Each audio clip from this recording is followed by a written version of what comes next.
जय Hind. D study tutor में फिर से एक बार आप सभी का बहुत बहुत स्वागत है। पिछले वीडियो में हम लोगों ने स्क्वायर निकालने का एक ट्रिक देखा था और अभी इस वीडियो में हम लोग क्यूब निकालने का एक जादुई ट्रिक देखेंगे। एक ऐसी ट्रिक जिसके माध्यम से आप किसी भी संख्या का क्यूब जो है सेकेंडों में निकाल सकते हैं, काफ़ी आसान तरीके से। तो आइए बिना समय गंवाए हम लोग वीडियो को शुरू करते हैं। 1 से लेकर के और जो 10 तक की संख्याएं होती है ना, इनका क्यूब बहुत बड़ा नहीं होता है। आप चाहे तो आसानी से इसको याद कर सकते हैं। तो मेरा राय ये है कि आप लोग इसको याद कर लीजिए। इसको याद कर लेंगे तो आपका काम आसान हो जाएगा। हर चीज ट्रिक के भरोसे आप लोग नहीं छोड़ेंगे। इसके ऊपर की जो संख्याएं हैं उसके लिए हम लोग ट्रिक का इस्तेमाल करेंगे। जैसे मान लीजिए हमें कोई संख्या लेना है। अब हम लोग ले लेते हैं एक संख्या 23। इसी का हम लोगों को मान लीजिए कि क्यूब निकालना है।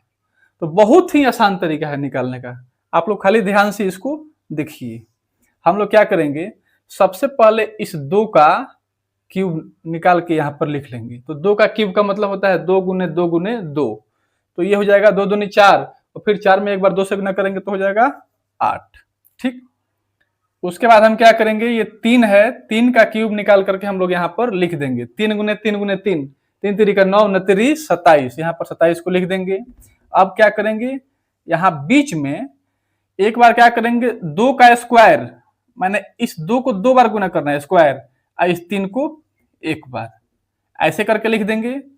और एक बार क्या करेंगे, इस 3 का स्क्वायर, मैंने 3 को 2 बार और 2 को एक बार गुना करके लिखेंगे। अब देखिए 2 का स्क्वायर में 3 से गुना करेंगे, 2 का स्क्वायर में 4 में 3 से गुना करेंगे तो हो जाएगा हमारे पास 12। अब 3 का स्क्वायर में 2 से गुना करेंगे अर्थात 9 में 2 से गुना करेंगे तो ये हो जाएगा हमारे पास 18। बहुत ही आसान है, आप लोग देखते चलिए। कोई अगर दिक्कत हो रहा हो तो कमेंट बॉक्स में बताइएगा। अब देखिए ये जो 12 है और ये 18 है, ये बीच की संख्याएं हो गई। इसको डबल करके लिख देंगे। तो 12 का डबल क्या होता है 24। अब ये 18 हो गया तो 18 का डबल क्या होता है 36। इतना अगर समझ गए तो अब आपके लिए कोई मुश्किल इसमें आने वाली है नहीं। अब 27 को 27 लिख देंगे। इस 18 को और 36 को हम लोग क्या करेंगे, जोड़ के लिख देंगे, वो होता है 54। ठीक। अब 12 को और 24 को जोड़ के यहाँ पर लिख देंगे, ये होता है 36। 8 को 8 यहाँ पर लिख देंगे। इसके बाद हम लोग आंसर प्राप्त करेंगे, इसका डायरेक्ट आंसर की तरफ बढ़ेंगे। अब देखिए ये 7 का हम लोग क्या करेंगे, 7 का 7 लिख देंगे। अब ये 2 बचा है ना, तो इस 2 को जैसे हम लोग जोड़ बनाते हैं और हार्सिल भेजते हैं ना दूसरे संख्या के पास, वैसे ही कैरी के रूप में इस 2 को हम लोग भेज देंगे। तब ये 54 था और ये आप 2 अगर इसमें हार्सिल दे देते हैं कैरी के रूप में तो कितना हो जाएगा 56 हो जाएगा ना। तो 56 का अब हम लोग 6 लिख देंगे और जो 5 बचेगा उस 5 को कैरी के रूप में इस संख्या को दे देंगे। अब ये 36 है और 5 ले लेगा तो ये हो जाएगा 41। तो 41 का हम लोग 1 लिख देंगे और इस संख्या को कैरी के रूप में 4 हम लोग दे देंगे। तो ये 8 है और 4 ले लेगा तो हो जाएगा 12। इस प्रकार से ये हमारा उत्तर प्राप्त हो गया। ऐसे ही आप लोग प्रैक्टिस कीजिएगा, हो जाएगा। अब देखिए क्यूब का कहाँ कहाँ इस्तेमाल होता है। एक तो कॉम्पिटिटिव एग्जाम्स में डायरेक्टली भी पूछ सकता है क्यूब। जनरली स्कूल स्टूडेंट्स के लिए इसका यूज होता है।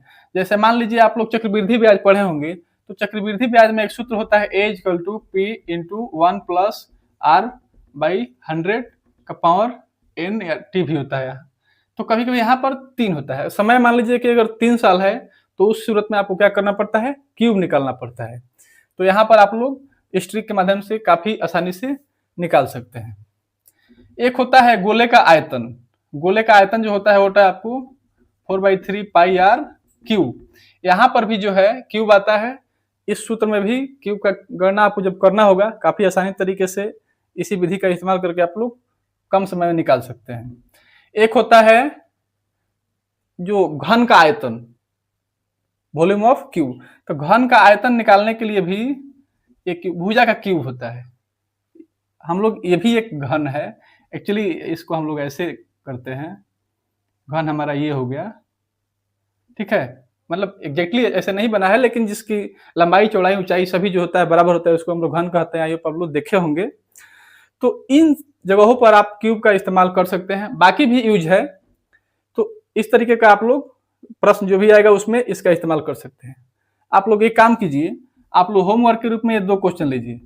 एक 27 हो गया और एक हो गया आपको 67।